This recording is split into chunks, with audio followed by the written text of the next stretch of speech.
He has a channel called Movies, Music, and Monsters. I think he's doing an amazing job. We'll put the link in the description. He just did a little short.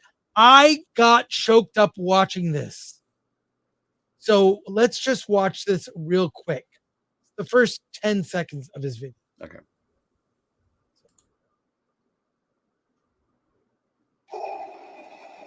There is a great disturbance in the force, but I will always be with you.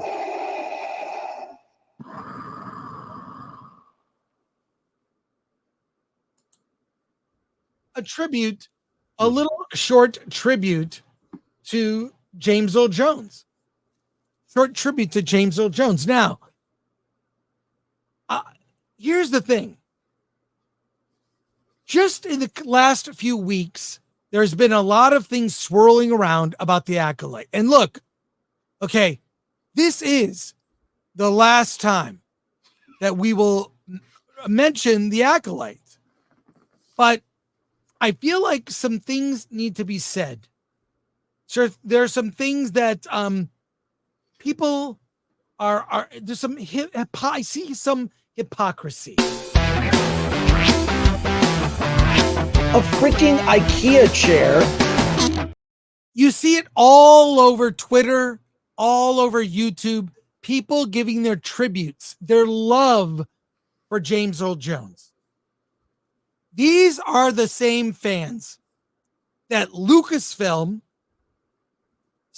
/ Disney are accusing of being racist because they don't like a TV show. They did not like The Acolyte. Yet the same fans that are barraged by this accusation are the same ones putting out posts of their love for James Earl Jones. There are other beloved characters in the Star Wars universe, like Billy D. Williams as Lando Calrissian, Samuel L. Jackson as Mace Windu. You can't have it both ways. You can't say you're racist for not liking this thing, and oh, by the way, all this love for James Earl Jones. And amazing. The story of his life is incredible. Not just Darth Vader, the voice of Darth Vader, and his acting in that role. It wasn't just his voice. It was his acting, his delivery, but also his Thulsa Doom in Conan the Barbarian or in Field of Dreams.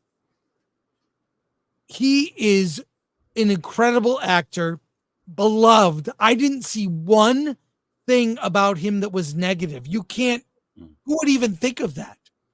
So that's when you see that the criticism letters thrown at fans is completely disingenuous and hypocritical.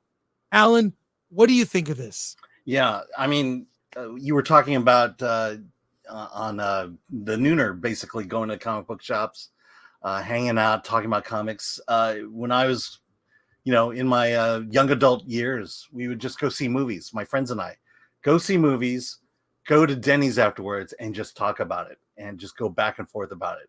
And that's where these great actors came out. James Earl Jones. He is one of the great American actors. When you think of like in England, Laurence Olivier and Peter O'Toole, James Earl Jones is that because he was a character actor and he had the chops. He was a very serious actor and he knew how to have fun at the same time. And I miss those times just going out afterwards for dinner, talking about what a great performance that was, or even arguing about whether it was a great performance or a great movie at all. And we've lost that today to the point where, again, if you don't like a movie or a TV show, you're a racist. That is how far the vitriol has come.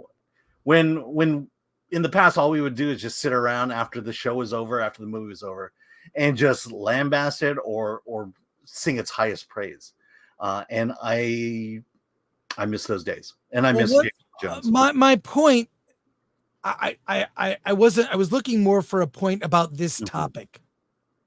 you can't accuse a fandom of being racist on the whole, and the failure of your TV show to connect with the fans of the actual property, but then at the same time, they love an actor who happens to be black, and somehow they love James Earl Jones, but they're also racist for not liking this. That was more what I want you to comment on. Right. But yeah, my point is that we used to get together and talk about these things. We weren't talking about it on some social media platform.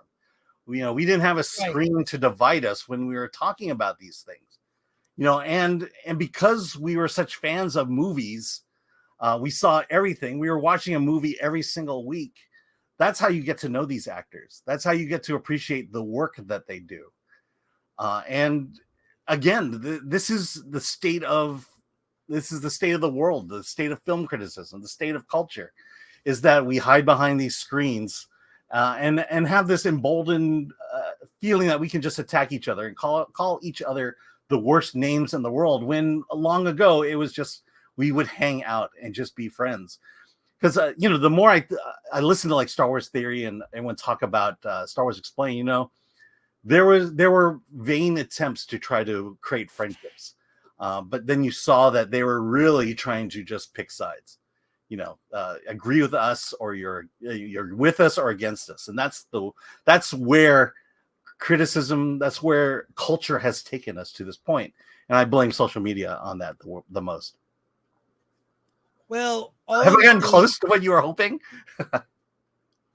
I want to talk about the hypocrisy of them going after fans, or making the star of the Acolyte accused fans, Star Wars fans, of being racist